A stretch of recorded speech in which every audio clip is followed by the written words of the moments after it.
ಕೆಟ್ಟವರು ಎಷ್ಟೇ ಮೆರೆಯಲಿ ನೀನು ಪ್ರತಿಕ್ರಿಯಿಸದೆ ಸುಮ್ಮನಿರು. ಅವರ ವಿನಾಶ ಸದ್ಯದಲ್ಲೇ ಬಂದೇ ಬರುತ್ತದೆ. ಆಗ ನೀನು ಹಾಕಿದ ಕಣ್ಣೀರಿನ ಬೆಲೆ ಅವರಿಗೆ ತಿಳಿಯುತ್ತದೆ. ನಮಸ್ಕಾರ ನನ್ನ ಪ್ರೀತಿಯ ವೀಕ್ಷಕರಿಗೆ, ನನ್ನ ಪ್ರೀತಿಯ ಸ್ನೇಹಿತರಿಗೆ. ವೀಕ್ಷಕರೇ, ಎಲ್ಲರೂ ಏನು ಮಾಡ್ತಾ ಇದ್ದೀರಾ? ನನಗಂತೂ ತುಂಬ ಖುಷಿ ಆಗ್ತಾ ಇದೆ ನಿಮ್ಮ ಜೊತೆ ಇವತ್ತಿನ ಈ ಒಂದು ವಿಡಿಯೋನ ಹೇಳ್ಕೊಳ್ಳೋಕ್ಕೆ, ಹಾಗೆ ಇವತ್ತಿನ ಈ ಒಂದು ಸಂದೇಶವನ್ನು ನಿಮ್ಮ ಜೊತೆ ಶೇರ್ ಮಾಡೋದಕ್ಕೆ. ನೀವು ಎಷ್ಟೇ ದುಃಖದಲ್ಲಿರಲಿ ಅಥವಾ ಎಷ್ಟೇ ನೋವಲ್ಲಿರಲಿ, ಈ ವಿಡಿಯೋದಲ್ಲಿ ನಾನು ಹೇಳುವಂತಹ ಸಂದೇಶಗಳಿಗೆ ನೀವು ಕಿವಿಗೊಟ್ಟು ಮನಸ್ಸಿಟ್ಟು ಕೇಳಿದಾಗ ನಿಮಗೆ ಏನೋ ಒಂದು ಹಗುರ ಆದಂತಹ ಫೀಲ್ ಸಿಗುತ್ತೆ. ನಿಮ್ಮ ಮನಸ್ಸಿಗೆ ಏನೋ ಒಂದು ನೆಮ್ಮದಿಯ ಭಾವ ಸಿಗುತ್ತೆ. ಅಷ್ಟು ಸಿಗತ್ತೆ ಅಂದರೆ ಖಂಡಿತ ಅದು ನನಗೆ ತುಂಬ ಖುಷಿ ಕೊಡುತ್ತೆ. ಯಾಕಂದರೆ ನಿಮ್ಮ ನೋವನ್ನು ಮರೆಸೋದಕ್ಕೆ ನನ್ನ 2 ಮಾತುಗಳು ಸಹಾಯ ಆಯ್ತಲ್ಲ ಅಂತ. ವೀಕ್ಷಕರೇ, ಶುರು ಮಾಡೋಣ ಇವತ್ತಿನ ಈ ಒಂದು ಅದ್ಭುತ ಸಂದೇಶಗಳನ್ನು, ನಿಮ್ಮ ನೋವನ್ನು ಮರೆಸುವಂತಹ ಅತ್ಯದ್ಭುತವಾದ ವಿಚಾರಗಳನ್ನು. ಹೃದಯದಲ್ಲಿ ಪ್ರೀತಿ ತುಂಬಿದ್ದರೆ ವೈರಿಗಳು ಕೂಡ ಸ್ನೇಹಿತರಾಗಿ ಇರುತ್ತಾರೆ. ಮನಸ್ಸಿನಲ್ಲಿ ದ್ವೇಷವೇ ತುಂಬಿದ್ದರೆ ಸ್ನೇಹಿತರು ಕೂಡ ವೈರಿಗಳಾಗಿ ಪರಿವರ್ತನೆ ಆಗುತ್ತಾರೆ. ಮನುಷ್ಯನಿಗೆ ಬುದ್ಧಿ ಕಡಿಮೆ ಆದಂತೆಲ್ಲ ಗರ್ವ ಹೆಚ್ಚಾಗುತ್ತಾ ಹೋಗುತ್ತದೆ. ಶ್ರೀಮಂತಿಕೆಯು ಹೆಚ್ಚಾದಂತೆ ಮಾನವೀಯತೆಯೂ ಸಹ ಕಡಿಮೆಯಾಗುತ್ತಾ ಹೋಗುತ್ತದೆ. ನಿಂದಿಸುವವರಿಗೆ ಉತ್ತರಿಸುತ್ತಾ ಕುಳಿತರೆ ನೀವು ಅದೇ ಕೆಲಸ ಮಾಡಬೇಕಾಗುತ್ತದೆ. ನಿಂದಕರನ್ನು ಹಿಂದೆ ಬಿಡಿ, ನೀವು ಮುಂದೆ ನಡೆಯಿರಿ. ಕಾಣದ ಕೈಗಳಿಂದ ಸಾವಿರಾರು ಕುತಂತ್ರಗಳು ನಡೆದರೆ ಏನಂತೆ? ಮೇಲೊಬ್ಬ ಭಗವಂತ ಇದ್ದಾನಲ್ಲ ನಿಮಗೋಸ್ಕರ. ಅವನು ನಿಮ್ಮ ಎಲ್ಲ ಕಣ್ಣೀರಿನ ಹನಿಗಳನ್ನು ಲೆಕ್ಕ ಹಾಕಿರುತ್ತಾನೆ. ಸರಿಯಾದ ಸಮಯಕ್ಕೆ ನಿಮಗೆ ಸರಿಯಾದ ನ್ಯಾಯ ನೀಡುತ್ತಾನೆ. ನಿಮ್ಮ ಉದ್ದೇಶ ಸರಿ ಇದ್ದರೆ ಧರ್ಮ ಕೈ ಬಿಡೋದಿಲ್ಲ. ನಿಮ್ಮ ಉದ್ದೇಶ ಸರಿ ಇಲ್ಲ ಎಂದರೆ ಧರ್ಮ ನಿಮ್ಮನ್ನು ಕಾಡದೆ ಬಿಡೋದಿಲ್ಲ. ಆಸೆಗೆ ಕೊನೆ ಇಲ್ಲ, ಹಣಕ್ಕೆ ಪದ್ಧತಿ ಇಲ್ಲ. ಇವೆರಡರ ಹಿಂದೆ ಹೋದರೆ ಮನಸ್ಸಿಗೆ ನೆಮ್ಮದಿಯೂ ಇರೋದಿಲ್ಲ. ಆದರೆ ಇವೆರಡೂ ಇಲ್ಲದೆ ಜೀವನವೂ ಸಹ ನಡೆಯೋದಿಲ್ಲ. ಆದರೆ ಯಾವುದೂ ಕೂಡ ಅತಿಯಾಗದಂತೆ ಎಷ್ಟು ಬೇಕೋ ಅಷ್ಟನ್ನೇ ಸಂಪಾದಿಸೋಣ. ನೋವು ಕೊಟ್ಟವರಿಗೆ ನಸು ನಕ್ಕು ಸುಮ್ಮನಾಗು ಬಿಡಿ. ನಿಮಗೆ ನೀವು ಅವರಿಂದ ಏನೂ ಮಾಡಲಾಗದು ಎಂದು ಅಂದುಕೊಳ್ಳಬೇಡಿ, ಅಥವಾ ನೀವು ಅವರಿಗೆ ಏನೂ ಮಾಡಲಾಗಲಿಲ್ಲವಲ್ಲ ಅಂತ ಚಿಂತಿಸಬೇಡಿ. ಮೇಲೊಬ್ಬ ದೇವರಿದ್ದಾನೆ, ಅವನು ಎಲ್ಲವನ್ನ ನೋಡುತ್ತಿರುತ್ತಾನೆ. ನಿನಗೆ ನಾನೇನೂ ಮಾಡುವುದಿಲ್ಲ, ಏಕೆಂದರೆ ನಾನೇ ನಿನ್ನನ್ನು ಬಿಟ್ಟರೂ ನಿನ್ನ ಕರ್ಮಗಳು ನಿನ್ನನ್ನು ಬಿಡೋದಿಲ್ಲ ಅಂತ ಹೇಳುತ್ತಾನೆ. ಭಗವಂತ ಕರ್ಮದ ಅನುಸಾರವಾಗಿ ಪ್ರತಿಯೊಬ್ಬರಿಗೂ ಅವರಿಗೆ ಬೇಕಾದ್ದನ್ನು ನೀಡುತ್ತಾನೆ. ತಾಳ್ಮೆಯಿಂದ ಇರಿ. ಬರುವುದೆಲ್ಲವನ್ನು ಸ್ವೀಕರಿಸಿ, ಬಂದಿದ್ದೆಲ್ಲವನ್ನು ಅನುಭವಿಸಿ. ನಿಮ್ಮ ಪಾಲಿನದಷ್ಟೇ ನಿಮಗೆ ಸಿಗುತ್ತದೆ. ಹಾಗೆ ನಮ್ಮದಲ್ಲದು ನಮ್ಮಿಂದ ಖಂಡಿತ ದೂರವಾಗುತ್ತದೆ. ಇರುವಷ್ಟು ದಿನ ನೆಮ್ಮದಿಯಾಗಿ ಇರಬೇಕು. ದುಃಖದ ಬಗ್ಗೆಯೇ ಚಿಂತಿಸತೊಡಗಿದರೆ ಸದಾ ದುಃಖಿಯಾಗಿಯೇ ಉಳಿಯುತ್ತೀರಾ.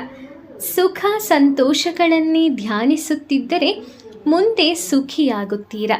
ಏಕೆಂದರೆ ಮನಸ್ಸು ಹೆಚ್ಚಾಗಿ ಯಾವುದರ ಬಗ್ಗೆ ಧ್ಯಾನಗೊಳ್ಳುತ್ತದೋ ಅದೇ ಸಕ್ರಿಯವಾಗತ್ತೆ. ಧ್ಯಾನ ಮತ್ತು ಏಕಾಗ್ರತೆಯು ಈ ಪ್ರಪಂಚದ ಅತಿ ದೊಡ್ಡ ಸಾಧನ. ಕೃಷ್ಣಂ ಒಂದೇ ಜಗದ್ಗುರು. ಯಾರು ಎಷ್ಟೇ ಸುಂದರವಾದ ವೇಷ ಹಾಕಿದರೂ ಪರಿಸ್ಥಿತಿಗಳು ಮತ್ತು ಕಾಲ ಅವರ ನಿಜ ಸ್ವರೂಪಗಳನ್ನು ಎಂದಾದರೂ ಒಂದು ದಿನ ತೆರೆದಿಡುತ್ತದೆ. ಎಂದೂ ಒಂದು ದಿನ ಪರಿಚಯ ಮಾಡುವುದು ಮಾತ್ರ ಕಟು ಸತ್ಯ ಅನ್ನೋದನ್ನು ಮರೆಯಬಾರದು. ಯಾರ ಆಲೋಚನೆಗಳು ಹಾಗೂ ನಡತೆಗಳು ಸತ್ಯವಾಗಿರುತ್ತದೆಯೋ ಅವರ ಜೀವನದ ರಥಕ್ಕೆ ದೇವರೇ ಸಾರಥಿಯಾಗಿ ಬರುತ್ತಾನೆ. ನೀನೇನು ಅಂತ ನಿನಗೇ ಗೊತ್ತಿರುವಾಗ ಯಾರ ಅಭಿಪ್ರಾಯಕ್ಕೂ ಕಾಯುವ ಅಗತ್ಯವಿಲ್ಲ. ಎಲ್ಲರನ್ನೂ ಮೆಚ್ಚಿಸಲು ಹೋದರೆ ಮುಂದೊಂದು ದಿನ ಹುಚ್ಚನಾಗುತ್ತೀಯ. ಇಲ್ಲಿ ಮೆಚ್ಚಿ ಮಾತನಾಡುವವರಿಗಿಂತ ಚುಚ್ಚಿ ಮಾತನಾಡುವವರೇ ಹೆಚ್ಚು ಎನ್ನುವುದನ್ನು ಮರೆಯದಿರು. ಎಲೆ ಮಾನವ, ನಾನು ಆಡಿ ಬೆಳೆದ ಸ್ಥಳದಲ್ಲಿ ಏನಾದರೂ ಇದೆಯೇ? ನಾನು ಕಟ್ಟಿದ ದ್ವಾರಕಾ ನಗರ ಈಗ ನೀವು ನೋಡಲು ಸಾಧ್ಯವೇ? ನಾನು ಭಗವಂತನಾದರೂ ಭೂಮಿಯಲ್ಲಿ ಏನನ್ನೂ ಉಳಿಸಕ್ಕೆ ಆಗಲಿಲ್ಲ. ಇನ್ನು ನೀವು ಮಾಡಿದ ಹಣ ಆಸ್ತಿ ಶಾಶ್ವತವೇ? ಧರ್ಮ ಮಾತ್ರವೇ ಭೂಮಿಯಲ್ಲಿ ಉಳಿಯಲು ಸಾಧ್ಯ. ತಂದೆ ತಾಯಿಯನ್ನು ಗೌರವಿಸುವವನು, ಆತ್ಮೀಯರ ಪ್ರೀತಿಗೆ ತಲೆ ಬಾಗುವವನು, ಸ್ನೇಹಕ್ಕೆ ಬೆಲೆ ಕೊಡುವವನು, ಹೆಣ್ಣು ಮಕ್ಕಳ ಕಾಳಜಿ ವಹಿಸುವವನು, ದುಡ್ಡೇ ಎಲ್ಲ ಅಂತ ಸಂಬಂಧಗಳಿಗೆ ಬೆಲೆ ಕೊಡೋನು, ಅವನಿಗೆ ಇವತ್ತಲ್ಲ ನಾಳೆ ಯಶಸ್ಸು ಸಿಕ್ಕೇ ಸಿಗುತ್ತದೆ. ಭಗವಂತನು ನಿನ್ನ ಪ್ರಾರ್ಥನೆಗೆ ತಕ್ಷಣ ಪ್ರತಿಫಲ ಕೊಟ್ಟರೆ ನಿನ್ನ ವಿಶ್ವಾಸವನ್ನು ಇನ್ನೂ ಗಟ್ಟಿ ಮಾಡುತ್ತಿದ್ದಾನೆ ಎಂದರ್ಥ. ನಿನ್ನ ಪ್ರಾರ್ಥನೆಗೆ ತಕ್ಷಣ ಪ್ರತಿಫಲ ಸಿಗದೇ ಹೋದರೆ ನಿನ್ನನ್ನು ಇನ್ನೂ ಪರೀಕ್ಷೆ ಮಾಡುತ್ತಿದ್ದಾನೆ ಎಂದರ್ಥ. ನಿನ್ನ ಪ್ರಾರ್ಥನೆಗೆ ಯಾವತ್ತೂ ಪ್ರತಿಫಲವೇ ಸಿಗದೇ ಹೋದರೆ ನಿನಗೆ ಇನ್ನೂ ಅತ್ಯುತ್ತಮವಾದುದನ್ನು ಕಾಯ್ದಿರಿಸಿದ್ದಾನೆ ಎಂದರ್ಥ. ಹಾಗಾಗಿ ನೀವು ಸ್ವಲ್ಪ ತಾಳ್ಮೆಯಿಂದಿರಬೇಕು. ಮನುಷ್ಯನು ತನ್ನ ಆಲೋಚನೆಗಳಿಗೆ ಫಲಿತವಾಗಿರುತ್ತಾನೆ. ಅವನು ಏನನ್ನ ಯೋಚಿಸುತ್ತಾನೋ ಕೊನೆಗೆ ಅದೇ ಆಗುತ್ತಾನೆ ಕೂಡ. ಯಾರು ನಿನ್ನವರು, ಯಾವುದು ನಿನ್ನದು ಎಂಬುವುದು ಅರ್ಥವಾಗುವುದು ಸಮಯ ಬಂದಾಗ ಮಾತ್ರ. ಕೆಲಸದಲ್ಲಿ ಪ್ರಾಮಾಣಿಕತೆ, ಮಾತಿನಲ್ಲಿ ಎಚ್ಚರಿಕೆ, ಯೋಚನೆಯಲ್ಲಿ ದೂರದೃಷ್ಟಿ ಇದ್ದರೆ ಯಶಸ್ಸು ಕಟ್ಟಿಟ್ಟ ಬುತ್ತಿ. ಪಾಂಡಿತ್ಯ ಉಳ್ಳವರು ಬಹಳ ಮಂದಿ ಇದ್ದಾರೆ. ವಿವೇಕ ಉಳ್ಳವರು ಕೆಲವರಷ್ಟೇ ಇರುತ್ತಾರೆ. ಸುಖ ಎನ್ನುವ ಬೃಹತ್ ವೃಕ್ಷಕ್ಕಿಂತಲೂ ನೆಮ್ಮದಿ ಎನ್ನುವ ಪುಟ್ಟ ಗಿಡವೇ ಲೇಸು. ತ್ರೇತಾಯುಗದ ಯುದ್ಧ ಹೆಣ್ಣಿಗಾಗಿ ನಡೆಯಿತು. ದ್ವಾಪರ ಯುಗದ ಯುದ್ಧ ಮಣ್ಣಿಗಾಗಿ ನಡೆಯಿತು. ಕಲಿಯುಗದ ಯುದ್ಧ ಕೇವಲ ದುಡ್ಡಿಗಾಗಿ ಮಾತ್ರವೇ ನಡೆಯುತ್ತದೆ. ನಮ್ಮೊಡನೆ ಮಾತನಾಡಲು ತವಕಿಸುವವರಿಗೆ ಗೌರವ ನೀಡಬೇಕು. ಹಾಗೇನೆ ನಮ್ಮೊಡನೆ ನಮ್ಮ ಸಮಸ್ಯೆಗಳನ್ನು ಹೇಳ್ಕೊತಾ ಇದ್ದಾರೆ ಅಂದರೆ ಅವ್ರಿಗೂ ಕೂಡ ನಾವು ಪರಿಹಾರಕ್ಕಾಗಿ ಒಂದು ದಾರಿ ಕೊಡಬೇಕು. ಅಂದರೆ ಅವರು ನಿಮ್ಮ ಮೇಲೆ ಸಂಪೂರ್ಣ ವಿಶ್ವಾಸವನ್ನಿಟ್ಟು ನಿಮ್ಮ ಜೊತೆ ಎಲ್ಲವನ್ನು ಹೇಳಿಕೊಳ್ಳುತ್ತಿದ್ದಾರೆ ಎಂದರೆ ಅವರು ನಿಮ್ಮಲ್ಲಿ ಸಂಪೂರ್ಣ ವಿಶ್ವಾಸ ಇಟ್ಟಿರುತ್ತಾರೆ ಎಂದರ್ಥ. ಹಾಗಾಗಿ ಅವರ ವಿಶ್ವಾಸವನ್ನು ಕಳೆದುಕೊಳ್ಳಬೇಡಿ. ಸಂಪೂರ್ಣವಾದ ನಂಬಿಕೆಯಿಂದ ಅವರೊಂದಿಗೆ ನೀವು ಪರಿಹಾರಕ್ಕಾಗಿ ಮಾತನಾಡಿ ಅವರ ಮನಸ್ಸಿನ ಭಾರ ಇಳಿಸಲು ಒಂದು ಸ್ವಲ್ಪ ಸಮಯ ಕೊಟ್ಟು ಕೈಗೂಡಿಸಿ ಮಾತನಾಡಿ. ನಮ್ಮೊಡನೆ ತಮ್ಮ ದುಃಖವನ್ನು ಹೇಳಿಕೊಳ್ಳುವವರಿಗೆ ಸಾಂತ್ವನವನ್ನು ನೀಡೋಣ. ನಮ್ಮೊಡನೆ ತಮ್ಮ ಸುಖವನ್ನು ಹೇಳಿಕೊಳ್ಳುವವರಿಗೆ ಸಂತೋಷದ ಕಿವಿಯಾಗೋಣ. ನಮ್ಮೊಡನೆ ಅಹಂಕಾರದ ಭಾವ ತಳೆದವರನ್ನು ನಿರ್ಲಕ್ಷಿಸೋಣ. ನಮ್ಮೊಡನೆ ದ್ವೇಷದ ಭಾವ ಹೊಂದಿರುವವರನ್ನು ದೂರವೇ ಇರಿಸೋಣ. ಅವಮಾನಕ್ಕೆ ಅಂಜಬೇಡ, ಅಪವಾದಕ್ಕೆ ಹೆದರಲು ಬೇಡ. ಸ್ವಾರ್ಥದ ಯುಗ. ಸಿಕ್ಕರೆ ಹೊಗಳುತ್ತಾರೆ, ಸಿಗದಿದ್ದರೆ ತೆಗಳುತ್ತಾರೆ. ಇಂತಹದಕ್ಕೆ ಮನ ನೋಯಿಸಿಕೊಳ್ಳಬೇಡ. ಇದೇ ನಮ್ಮ ಕೂಡಲ ಸಂಗಮ ದೇವನೊಲಿಯುವ ಪರಿ ಎಂದಿದ್ದಾರೆ ಬಸವಣ್ಣನವರು. ನನ್ನದೇ ಕೆಲವು ಆಯ್ಕೆಗಳು, ನನ್ನದೇ ಕೆಲವು ನಿರ್ಧಾರಗಳು, ನನಗೆ ಹೇಳುತ್ತಿದೆ ನೀನೇ ಅನುಭವಿಸು ಅಂತ. ಇದನ್ನೇ ಕರ್ಮ ಅನ್ನೋದು, ಹಣೆ ಬರಹ ಅನ್ನೋದು, ಒಳ್ಳೆಯತನಕ್ಕೆ ಸಿಕ್ಕ ಬಹುಮಾನ ಅನ್ನೋದು. ನಮ್ಮ ಗುರಿ ಯಾವಾಗಲೂ ಸ್ಥಿರವಾಗಿರಬೇಕು. ಮಾರ್ಗವನ್ನು ಸರಿಯಾಗಿ ನಿರ್ಧರಿಸಿಕೊಳ್ಳಬೇಕು. ಪ್ರಯತ್ನದಲ್ಲಿ ರಾಜಿ ಮಾಡಿಕೊಳ್ಳಲೇಬಾರದು. ಹೀಗಿದ್ದಾಗ ಮಾತ್ರ ನಾವು ವಿಜಯಿಗಳಾಗಬಲ್ಲೆವು. ಅರಮನೆಯು ಹಾಳಾದರೆ ಅದು ಪಾಳು ಮನೆ ಅನಿಸಿಕೊಳ್ಳುತ್ತದೆ. ಆದರೆ ದೇವಾಲಯವು ಎಷ್ಟೇ ಹಾಳಾದರೂ ಅದು ದೇವಾಲಯವೆಂದೇ ಅನಿಸಿಕೊಳ್ಳುತ್ತದೆ. ನಿನ್ನ ಬಾಳನ್ನು ಅರಮನೆಯನ್ನಾಗಿಸಿಕೊಳ್ಳಬೇಡ, ದೇವಾಲಯವನ್ನಾಗಿ ಮಾಡಿಕೊ. ಕೇಳದೆ ಯಾವತ್ತೂ ಹೇಳಬೇಡ, ಕರೆಯದೆ ಯಾವತ್ತೂ ಹೋಗಬೇಡ. ಕಷ್ಟ ಬಂದರೆ ಗಾಬರಿ ಆಗಬೇಡ, ಗುಳ್ಳೆ ನರಿಗಳ ಸಂಗ ಮಾಡಬೇಡ. ಬೆಲೆ ಇಲ್ಲದ ಕಡೆ ನಿನ್ನ ಕಾಲು ಇಡಬೇಡ. ಊಸರವಳ್ಳಿ ಬುದ್ಧಿಯವರ ಜೊತೆಗೆ ಯಾವತ್ತೂ ಅಷ್ಟೇ ಸಂಬಂಧ ಮಾಡಬೇಡ. ಜವಾಬ್ದಾರಿ ಇಲ್ಲದೆ ಹೋದರೆ ಮನುಷ್ಯ ಮುಂಜಾನೆ ಏಳಲು ಯೋಚಿಸುತ್ತಾನೆ ಮತ್ತು ಸೋಮಾರಿಯಾಗುತ್ತಾನೆ. ಜವಾಬ್ದಾರಿಯು ಹೆಚ್ಚಾದರೆ ಮನುಷ್ಯನು ನಿದ್ದೆಯಲ್ಲಿಯೂ ಎದ್ದಿರುತ್ತಾನೆ ಮತ್ತು ಸಕ್ರಿಯನಾಗಿರುತ್ತಾನೆ. ಶ್ರೀಕೃಷ್ಣ ಪರಮಾತ್ಮ ಹೇಳುತ್ತಾನೆ, ಯುದ್ಧ ಮಾಡು, ಎದುರಿಗೆ ನಿನ್ನವರೇ ಇದ್ದರೂ ಸರಿ, ಹಿಂಜರಿಯಬೇಡ ಎಂದು. ಭಗವಾನ್ ಬುದ್ಧರು ಹೇಳುತ್ತಾರೆ, ಪ್ರೀತಿ ಮಾಡು, ಎದುರಿಗೆ ನಿನ್ನ ವೈರಿಗಳಿದ್ದರೂ ಸರಿ ಎಂದು. ಹಾಗೇನೆ ಚಾಣಕ್ಯರು ಹೇಳುತ್ತಾರೆ, ಸಂಪೂರ್ಣವಾದ ಮನಸ್ಸಿನಿಂದ ಪರಿಪೂರ್ಣವಾದ ಪ್ರಯತ್ನವನ್ನೇ ಮಾಡು. ಬೇಕಾಗಿರುವುದನ್ನು ಬೇಟೆಯಾಡಿ ಪಡೆದುಕೊಳ್ಳುವುದನ್ನು ನಾವು ಸಿಂಹದಿಂದ ಕಲಿಯಬೇಕೆಂದಿದ್ದಾರೆ. ರಾವಣ ಮಹಾನ್ ಶಿವಭಕ್ತ. ರಾಮನ ಎದುರು ಪ್ರಾಣ ಬಿಡುವಾಗ ಶಿವನು ಬಂದು ಕಾಪಾಡಲಿಲ್ಲ. ಕರ್ಣನಂತಹ ದಾನಶೂರ ಇನ್ನೊಬ್ಬನಿಲ್ಲ. ಆದರೂ ಅಂತಹ ಕರ್ಣನನ್ನೇ ಶ್ರೀಕೃಷ್ಣ ಪರಮಾತ್ಮ ಬದುಕಲು ಬಿಡಲಿಲ್ಲ. ಅಧರ್ಮದ ಹಾದಿಯಲ್ಲಿ ಹೊರಟವರು ಎಂತಹ ಭಕ್ತರೇ ಆಗಿರಲಿ, ಎಷ್ಟೇ ಒಳ್ಳೆಯವರಾಗಿರಲಿ, ಭಗವಂತನು ಶಿಕ್ಷಿಸದೆ ಬಿಡುವುದಿಲ್ಲ. ಬೇಡವಾದ ಹೂವು ಬಿಳಿ ಎಕ್ಕ, ಅದು ಶಿವನಿಗೆ ತುಂಬ ಇಷ್ಟ. ಯಾವುದಕ್ಕೂ ಬೇಡವಾದ ಮರ ಬಿಲ್ವಪತ್ರೆ, ಅದು ಕೂಡ ಶಿವನಿಗೆ ಇಷ್ಟ. ಯಾರಿಗೂ ಇಷ್ಟವಿಲ್ಲದ ಕೆಲಸ ಭಿಕ್ಷಾಟನೆ, ಅದು ಕೂಡ ಶಿವನಿಗೆ ಇಷ್ಟ. ಜೀವನದಲ್ಲಿ ಯಾರಿಗೂ ಬೇಡವಾಗಿದ್ದೀಯಾ ಎಂದರೆ ಶಿವ ನಿನ್ನ ಬಳಿಗೆ ಬರುತ್ತಿದ್ದಾನೆ ಎಂದರ್ಥ. ಎಲ್ಲಿಯವರೆಗೂ ನಿಮ್ಮ ವಿಚಾರಗಳಿಗೆ ನೀವು ಬದ್ಧರಾಗಿದ್ದೀರೋ, ಪ್ರಾಮಾಣಿಕವಾಗಿರುತ್ತೀರೋ, ಅಲ್ಲಿಯವರೆಗೂ ನೀವು ಸೋಲುವುದಿಲ್ಲ. ಶ್ರೇಷ್ಠವಾದ ಜೀವನಕ್ಕೆ ಬೇಕಾದ ಕೆಲವು ಸೂತ್ರಗಳು.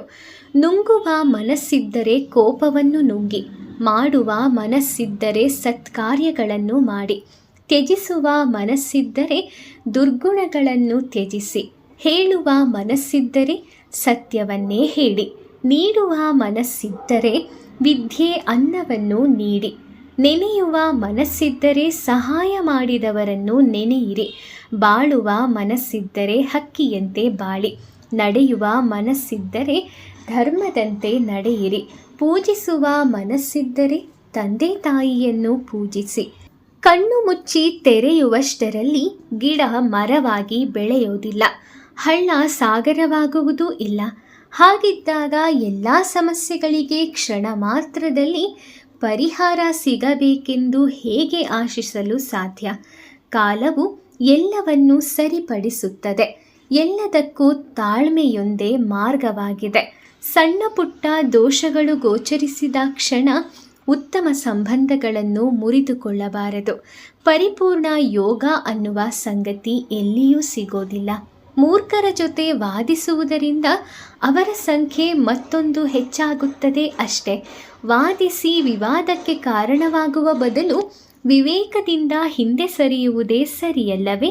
ನಮ್ಮ ಸುತ್ತಲಿನವರ ಹೃದಯದಲ್ಲಿ ತಮಗೊಂದು ಸ್ಥಳವಿದೆ ಅಂತಾದರೆ ಅದಕ್ಕಿಂತ ದೊಡ್ಡ ಮೌಲ್ಯದ ಆಸ್ತಿ ಇನ್ಯಾವುದೂ ಇರೋದಿಲ್ಲ. ಹೆಚ್ಚು ಅನುಯಾಯಿಗಳನ್ನು ಹೊಂದುವುದಷ್ಟೇ ನಾಯಕನ ಲಕ್ಷಣವಲ್ಲ. ತಾನೂ ಬೆಳೆದು ಇತರರಿಗೂ ಬೆಳೆಯಲು ಅವಕಾಶವನ್ನು ನೀಡುವವನೇ ನಿಜವಾದ ನಾಯಕ. ಯಾರೂ ಹುಟ್ಟುವಾಗಲೇ ಸ್ನೇಹಿತರು ಅಲ್ಲ, ವೈರಿಗಳೂ ಅಲ್ಲ. ನಮ್ಮ ಧೋರಣೆಗಳ ಮೂಲಕ ಎದುರಿಗಿರುವ ಯಾರನ್ನಾದರೂ ಸ್ನೇಹಿತರನ್ನಾಗಿಸಿಕೊಳ್ಳಲು ಸಾಧ್ಯವಿದೆ. ಹೆಜ್ಜೆ ಹೆಜ್ಜೆಯಲ್ಲೂ ಅಜ್ಞಾನವನ್ನು ಕಳೆಯುತ್ತಾ ಹೋಗುವುದೇ ಶಿಕ್ಷಣ. ನಿಮ್ಮ ದೇಹವನ್ನು ಪ್ರೀತಿಸುವುದನ್ನು ಕಲಿಯಿರಿ, ಏಕೆಂದರೆ ಅದೊಂದೇ ನೀವಿರುವಂತಹ ಜಾಗ. ಸಮಾಜದಲ್ಲಿ ಉತ್ತಮ ಗೌರವ ಹೊಂದುವುದು ಹಣ ಗಳಿಸುವುದಕ್ಕಿಂತಲೂ ಕೂಡ ಶ್ರೇಷ್ಠವಾದದ್ದು. ನಿಮ್ಮ ಮೆದುಳು ಬಹಳ ಬಲಿಷ್ಠವಾದ ಅಂಗ. ನೀವು ಅದರಲ್ಲೇನು ತುಂಬುತ್ತೀರೋ ಅದೇ ಆಗುತ್ತೀರಾ. ಜ್ಞಾನದ ಏಕಮಾತ್ರ ಆಧಾರವೆಂದರೆ ಅನುಭವ ಒಂದೇ. ನಿತ್ಯ ಮನೆಯನ್ನು ಸ್ವಚ್ಛಗೊಳಿಸುವಂತೆಯೇ ಮನಸ್ಸನ್ನು ಕೂಡ ಸ್ವಚ್ಛ ಮಾಡುವುದು ಅಗತ್ಯ. ದೇಶದಲ್ಲಿ ರಾಜ, ಶಾಲೆಯಲ್ಲಿ ಗುರು, ಪರಿವಾರದಲ್ಲಿ ತಂದೆ, ಮನೆಯಲ್ಲಿ ಸ್ತ್ರೀ. ಇವರು ಯಾರೂ ಸಾಧಾರಣ ವ್ಯಕ್ತಿಗಳಲ್ಲ. ಏಕೆಂದರೆ ಅಭಿವೃದ್ಧಿ ಮತ್ತು ವಿನಾಶ ಇವೆರಡೂ ಇವರ ಕೈಯಲ್ಲೇ ಇರುತ್ತದೆ. ತಂದು ಹಾಕದವನು ತಂದೆಯಾದರೆ ಏನು? ಮಾಡಿ ಹಾಕದವಳು ಮಾತೆಯಾದರೆ ಏನು, ಮರ್ಮ ಅರಿಯದವನು ಗಂಡನಾದರೆ ಏನು, ಗುಣ ಅರಿಯದವಳು ಮಡದಿಯಾದರೆ ಏನು, ಸಹಾಯ ಮಾಡಿದವನು ಸ್ನೇಹಿತರಾದರೇನು, ಮನ ಕಾಯದವಳು ಮಗಳಾದರೆ ಏನು, ಮನೆ ಕಾಯದವನು ಮಗನಾದರೆ ಏನು. ಜೀವನದ ಪ್ರತಿಯೊಂದು ಪಾತ್ರಕ್ಕೂ ಒಂದೊಂದು ಅರ್ಥವಿದೆ ಮತ್ತು ಗಾತ್ರವಿದೆ. ಅರಿತು ನಡೆದರೆ ಬಾಳು ನಾಟಕದಂತೆ ಸುಂದರ, ಮರೆತು ವರ್ತಿಸಿದರೆ ಜೀವನ ಹರಿದ ಹಂದರವಾಗುತ್ತದೆ. ದುಡ್ಡು ಈ ಒಂದು ಪದ ಎಂತಹ ವ್ಯಕ್ತಿಯನ್ನು ಕೂಡ ಬದಲಾಯಿಸಿ ಬಿಡುತ್ತದೆ. ಬದಲಾವಣೆ ಜಗತ್ತಿನ ನಿಯಮ ಅಲ್ಲ, ನಿಯತ್ತಿಲ್ಲದವರ ನಿಯಮವಾಗಿದೆ ಇತ್ತೀಚೆಗೆ.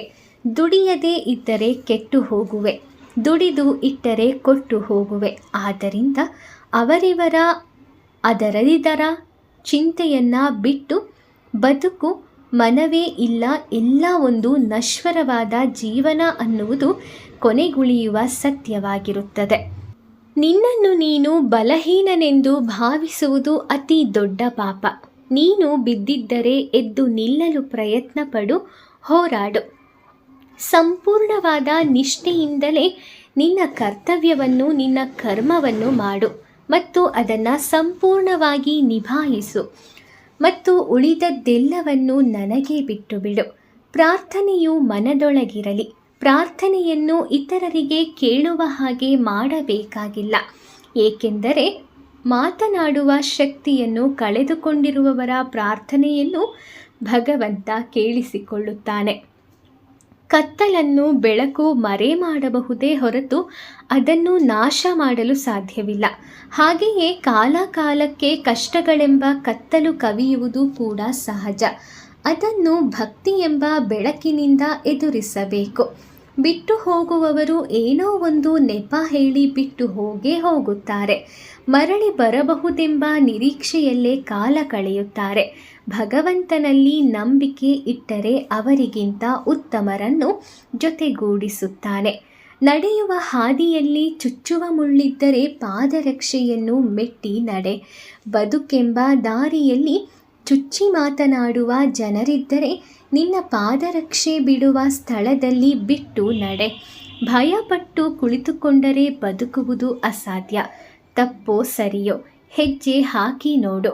ಗೆದ್ದರೆ ಮುಂದಕ್ಕೆ ನಡೆಸುತ್ತದೆ, ಸೋತರೆ ಮುಂದೆ ನೀನು ಏನು ಮಾಡಬೇಕೆಂದು ಪಾಠ ಕಲಿಸುತ್ತದೆ.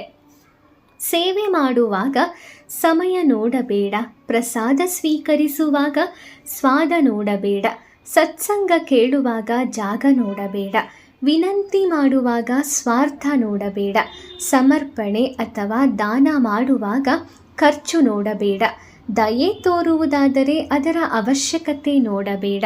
ಚಿನ್ನದ ತಟ್ಟೆಯಲ್ಲಿ ಊಟ ಮಾಡಬಹುದು, ಆದರೆ ಚಿನ್ನದ ಪಾತ್ರೆಯಲ್ಲಿ ಅಡುಗೆ ಮಾಡಲು ಸಾಧ್ಯವೇ ಇಲ್ಲ. ನೆನಪಿರಲಿ, ಯಾವುದು ಇಲ್ಲಿ ಮೇಲೂ ಅಲ್ಲ, ಯಾವುದು ಕೂಡ ಕೀಳಲ್ಲ.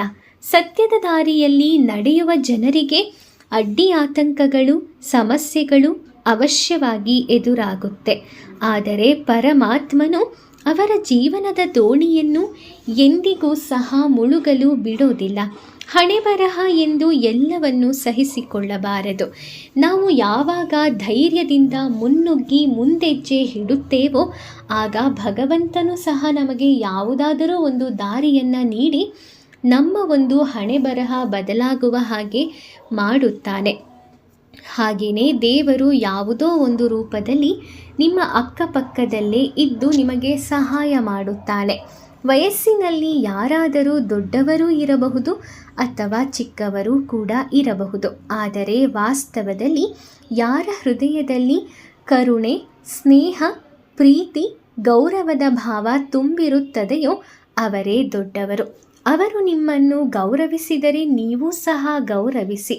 ಅವರು ನಿಮ್ಮೊಂದಿಗೆ ಅಗೌರವದಿಂದ ನಡೆದುಕೊಂಡರೆ ಆಗಲೂ ಸಹ ನೀವು ಅವರನ್ನು ಗೌರವಿಸಿ.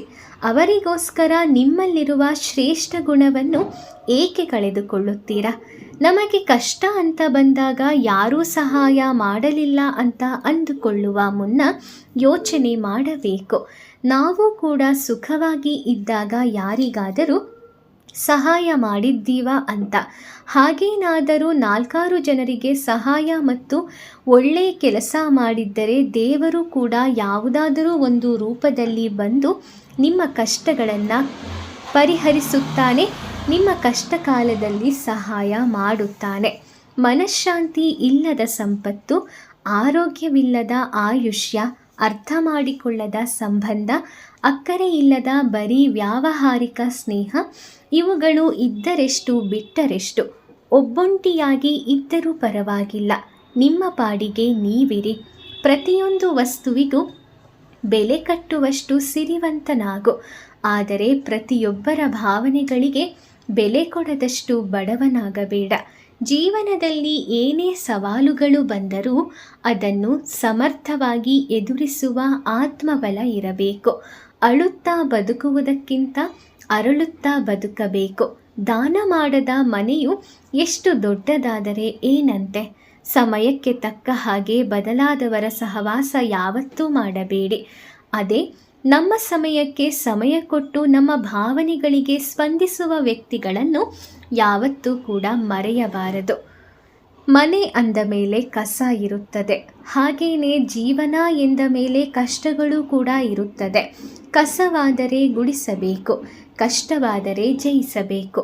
ಹಿಂದಕ್ಕೆ ನೋಡಿದರೆ ಅನುಭವ ಸಿಗುತ್ತದೆ, ಮುಂದಕ್ಕೆ ನೋಡಿದರೆ ಭವಿಷ್ಯ ಸಿಗುತ್ತದೆ. ಸುತ್ತಲೂ ನೋಡಿದರೆ ಸತ್ಯದ ಅರಿವಾಗುತ್ತದೆ. ನಮ್ಮೊಳಗೆಯೇ ನಾವು ನೋಡಿದಾಗ ಆತ್ಮವಿಶ್ವಾಸ ಹೆಚ್ಚಾಗುತ್ತದೆ. ಹೆಜ್ಜೆಗಳು ದಾರಿ ತೋರಿಸಿದರೆ ಕಷ್ಟಗಳು ಗುರಿ ಮುಟ್ಟಿಸುತ್ತದೆ. ಯಾವಾಗಲೂ ಒಂದು ವಿಷಯ ನೆನಪಿರಲಿ, ದೇವರನ್ನು ಹೊರತುಪಡಿಸಿ ನಿಮ್ಮ ಕಣ್ಣೀರು, ನೋವು ಮತ್ತು ದುಃಖವನ್ನು ಯಾರಿಂದಲೂ ಅರ್ಥ ಮಾಡಿಕೊಳ್ಳಲು ಸಾಧ್ಯವಿಲ್ಲ. ಪ್ರಪಂಚವನ್ನೇ ಮುಳುಗಿಸಬಲ್ಲೆ ಎಂದು ಸಾಗರ ಮೆರೆಯುತ್ತಿತ್ತು, ಆದರೆ ಒಂದು ಹನಿ ಎಣ್ಣೆ ಸಾಗರದಲ್ಲಿ ತೇಲಾಡುವುದನ್ನು ನೋಡಿ ಸಾಗರ ನಾಚಿಕೆಯಿಂದ ಸುಮ್ಮನಾಯಿತಂತೆ. ಮರದ ಎಲೆ ಉದುರಿ ಬೀಳುವಾಗ ಮನುಷ್ಯನಿಗೆ ಒಂದು ಸಂದೇಶ ನೀಡುತ್ತದೆ. ಹೇ ಮನುಜ, ನೀನು ಹೊರೆಯಾದರೆ ನಿನ್ನವರೇ ನಿನ್ನನ್ನು ದೂರ ಮಾಡುತ್ತಾರೆ. ಸೋಸಿ ಕುಡಿಯುವುದು ಆರೋಗ್ಯಕ್ಕೆ ಬಹಳ ಒಳ್ಳೆಯದು ನೀರನ್ನು. ಹಾಗೆಯೇ ಮಾತನ್ನು ಸೋಸಿ ಆಡದೇ ಇದ್ದರೆ ವ್ಯಕ್ತಿತ್ವಕ್ಕೆ ಅಪಾಯವಾಗುತ್ತದೆ. ಗುರುವಿನ ಪಾದ ತೊಳೆಯುವಾಗ ನಮ್ಮ ಉಗುರಿನ ಧೂಳು ಬೀಳದಂತೆ ತೊಳೆಯಬೇಕು. ಗುರು ಎಂದರೆ ಸಾಮಾನ್ಯನಲ್ಲ, ಅವರನ್ನು ಜೋಪಾನವಾಗಿ ನೋಡಿಕೊಳ್ಳಬೇಕು. ಒಳ್ಳೆಯವರಿಗೆ ಇರುವಷ್ಟು ಶತ್ರುಗಳು ಕೆಟ್ಟವರಿಗೆ ಇರಲ್ಲ, ಕೆಟ್ಟವರಿಗೆ ಇರುವಷ್ಟು ಮಿತ್ರರು ಒಳ್ಳೆಯವರಿಗೆ ಇರಲ್ಲ. ಸಮಯ, ನಂಬಿಕೆ ಮತ್ತು ಮರ್ಯಾದೆ ಎಂತಹ ಪಕ್ಷಿಗಳು ಎಂದರೆ ಒಮ್ಮೆ ಹಾರಿ ಹೋದರೆ ಎಂದೆಂದಿಗೂ ಹಿಂತಿರುಗಿ ಬರುವುದಿಲ್ಲ. ಸಮಯ ಸರಿ ಇದ್ದಾಗ ನಾವು ಸರಿ ಇರಲ್ಲ, ನಾವು ಸರಿ ಇದ್ದಾಗ ಸಮಯ ಸರಿ ಇರಲ್ಲ. ಎಲ್ಲವೂ ಸರಿ ಇದ್ದಾಗ ನಾವೇ ಇರೋದಿಲ್ಲ. ಕಳೆದು ಹೋದ ಒಳ್ಳೆಯ ಸಮಯ ಜೀವನದಲ್ಲಿ ನೆನಪಾಗಿ ಉಳಿಯುತ್ತದೆ. ಕಳೆದು ಹೋದ ಕೆಟ್ಟ ಸಮಯ ಬದುಕಿನಲ್ಲಿ ಪಾಠವಾಗುತ್ತದೆ. ತಿಳುವಳಿಕೆ ಇರುವ ಜನರು ಯಾರೊಂದಿಗೂ ಸೇಡಿ ತೀರಿಸಿಕೊಳ್ಳುವುದಿಲ್ಲ, ಏಕೆಂದರೆ ಕೊಳೆತ ಹಣ್ಣುಗಳು ತಾನಾಗಿಯೇ ಮಣ್ಣಲ್ಲಿ ಮಣ್ಣಾಗುತ್ತದೆ ಅಂದುಕೊಂಡು ಸಮಾಧಾನದಿಂದ ಇರುತ್ತಾರೆ. ಕುದುರೆ ಎಷ್ಟೇ ಚೆನ್ನಾಗಿ ಗಾಡಿ ಎಳೆದರೂ ಚಾಟಿ ಏಟು ತಪ್ಪಿದ್ದಲ್ಲ. ಮರ ಎಷ್ಟೇ ರುಚಿಯಾಗಿರುವ ಹಣ್ಣು ಕೊಟ್ಟರೂ ಕಲ್ಲಿನ ಏಟು ತಪ್ಪಿದ್ದಲ್ಲ. ಮನುಷ್ಯ ಎಷ್ಟೇ ಶ್ರೇಷ್ಠ ವ್ಯಕ್ತಿಯಾದರೂ ಜನರ ನಿಂದನೆ ತಪ್ಪಿದ್ದಲ್ಲ. ಯಾವ ವ್ಯಕ್ತಿಯು ಎಂತಹ ಕಠಿಣ ಪರಿಸ್ಥಿತಿಯಲ್ಲೂ ದೇವರ ಮೇಲಿನ ವಿಶ್ವಾಸವನ್ನು ಕಳೆದುಕೊಳ್ಳದೆ ಅಪಾರ ನಂಬಿಕೆ ಇಡುತ್ತಾನೋ, ದೇವರು ಕೂಡ ಅಷ್ಟೇ ಆ ವ್ಯಕ್ತಿಯ ವಿಶ್ವಾಸವನ್ನು ಎಂತಹ ಕಠಿಣ ಪರಿಸ್ಥಿತಿಯಲ್ಲೂ ಕಳೆದುಕೊಳ್ಳಲು ಬಿಡುವುದಿಲ್ಲ. ಎಲ್ಲರನ್ನೂ ಗೌರವಿಸುವುದು ನಮ್ಮ ಮಾನವೀಯತೆ, ಅದನ್ನು ಉಳಿಸಿಕೊಳ್ಳುವುದು ಅವರವರ ಯೋಗ್ಯತೆ. ಬುದ್ಧಿ ಎಲ್ಲೆಡೆ ಕೆಲಸ ಮಾಡುವುದಿಲ್ಲ, ಹಲವೆಡೆ ಹೃದಯದ ಬಳಕೆಯೇ ಸೂಕ್ತ.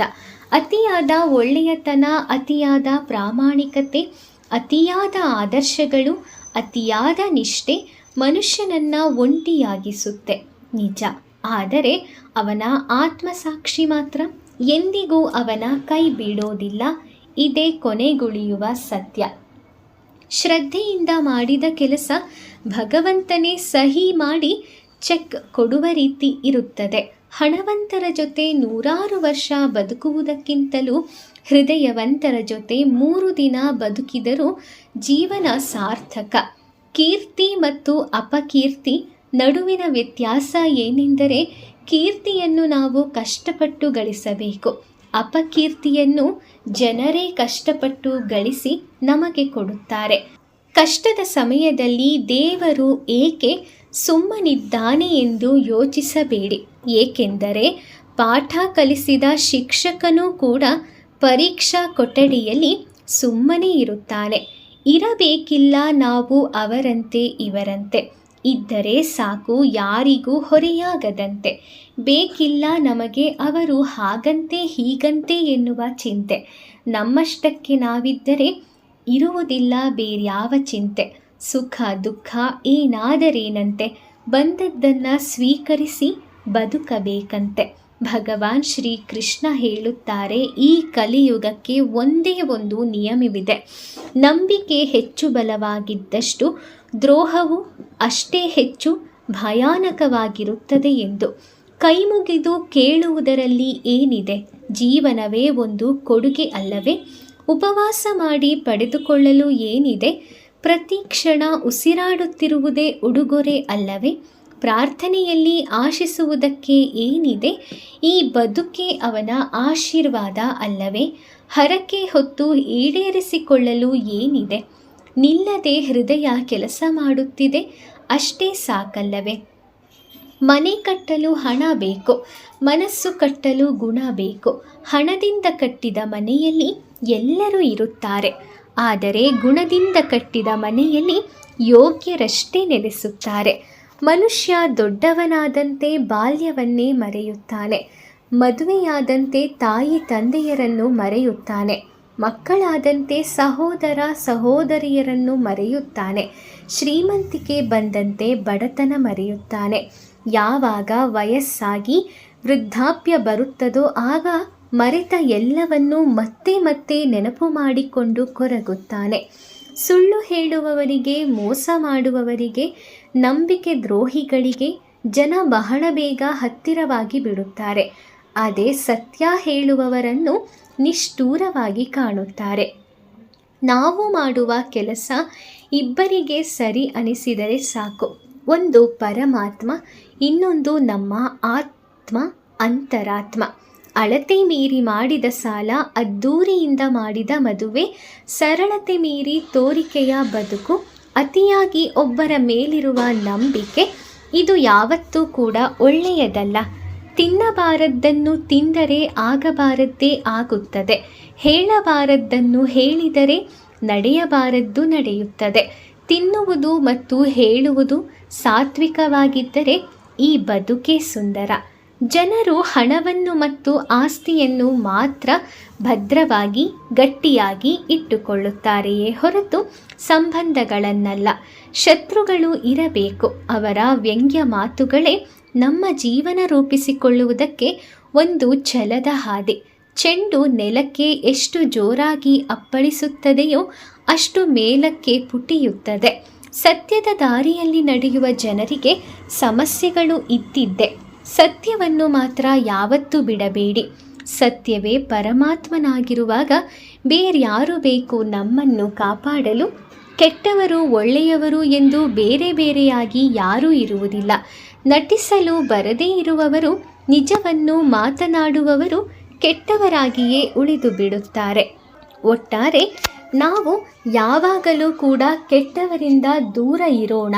ಆದರೆ ಅವರು ನಮ್ಮ ಜೀವನಕ್ಕೆ ಮಾಡಿದ ನೋವನ್ನು, ಪಾಠವನ್ನು ಯಾವತ್ತೂ ಕೂಡ ಮರೆಯದೇ ಇರೋಣ. ಅತಿಯಾಗಿ ಮಾತನಾಡಿದಾಗ ನಾವು ನಮ್ಮ ಗೌರವವನ್ನೇ ಕಳೆದುಕೊಳ್ಳುತ್ತೇವೆ. ಅತಿಯಾಗಿ ಆಸೆ ಪಟ್ಟರೆ ಸಂತೋಷವನ್ನು ಕಳೆದುಕೊಳ್ಳುತ್ತೇವೆ. ಅತಿಯಾಗಿ ಯೋಚನೆ ಮಾಡಿದರೆ ಪ್ರಶಾಂತತೆಯನ್ನು ಕಳೆದುಕೊಳ್ಳುತ್ತೇವೆ. ಅತಿಯಾಗಿ ಯಾರನ್ನಾದರೂ ಇಷ್ಟಪಟ್ಟರೆ ನಮ್ಮ ಬೆಲೆಯನ್ನೇ ಕಳೆದುಕೊಳ್ಳುತ್ತೇವೆ. ನಿಮ್ಮ ಉದ್ದೇಶ ಸರಿ ಇದ್ದಾಗ ಧರ್ಮ ಯಾವತ್ತೂ ನಿಮ್ಮ ಕೈ ಬಿಡೋದಿಲ್ಲ. ನಿಮ್ಮ ಉದ್ದೇಶವೇ ಸರಿ ಇಲ್ಲ ಎಂದರೆ ಕರ್ಮ ನಿಮ್ಮನ್ನು ಕಾಡದೆ ಬಿಡೋದಿಲ್ಲ. ಒಂಟಿಯಾಗಿದ್ದರೂ ತಾಳ್ಮೆಯಿಂದಿರಬೇಕು.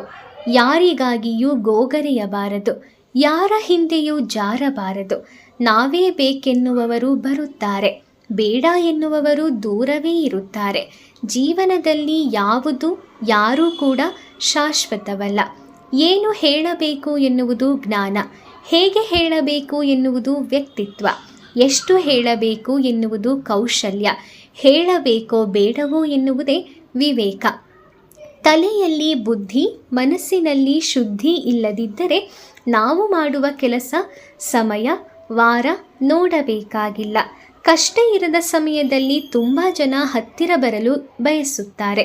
ಅದೇ ಕಷ್ಟ ಬಂದ ಮೇಲೆ ಹತ್ತಿರವಿದ್ದರೂ ಕೂಡ ಏನಾದರೂ ನೆಪ ಹೇಳಿ ನಮ್ಮಿಂದಲೇ ದೂರ ಓಡುತ್ತಾರೆ. ಅತಿ ದೊಡ್ಡ ಸಂಪತ್ತು ಎಂದರೆ ಬುದ್ಧಿವಂತಿಕೆ, ಬಲವಾದ ಆಯುಧ ಎಂದರೆ ತಾಳ್ಮೆ, ಅತ್ಯಂತ ಉತ್ತಮ ರಕ್ಷಣೆ ಎಂದರೆ ಅದೇ ನಂಬಿಕೆ, ಅತ್ಯಂತ ಒಳ್ಳೆಯ ಔಷಧಿ ಎಂದರೆ ಅದು ನಗು, ವಿಸ್ಮಯ ಎಂದರೆ ಇವೆಲ್ಲವೂ ಪ್ರಪಂಚದಲ್ಲಿ ದುಡ್ಡಿಲ್ಲದೆ ಸುಲಭವಾಗಿ ಸಿಗುವಂಥದ್ದು.